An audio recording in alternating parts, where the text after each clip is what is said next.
In this video, I'm going to show you how you can stop pop-up notifications or alerts from Qatar Airways app.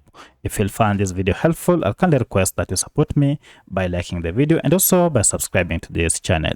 So if you have been receiving a lot of alerts from this app and you want to put an end to this, it's pretty simple. The first thing you need to do is to go ahead and access Qatar Airways app info page. To do that, just go to settings, and from settings, look for the option called apps.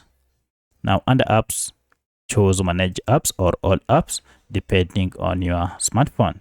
For this tutorial, I'm on a Redmi smartphone. However, this process should be more or less the same on any other Android smartphone.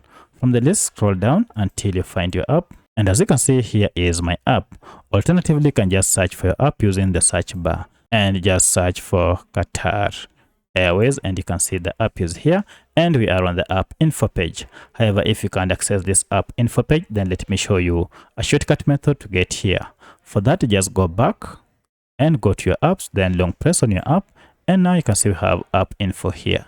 This will take you again to the same page. From here, go to the section called permissions, and under permissions, look for the option called notifications, and you can see all these notifications are on, and that's why you are receiving those pop-up notifications. To turn them off, go ahead and toggle this show notifications button off, and from now you'll never again receive those pop-up notifications unless you go ahead and turn these on again. So that's how you can do it. If you have any other question, kindly let me know in the comment section. Otherwise, thanks for watching, and let's meet in the next video.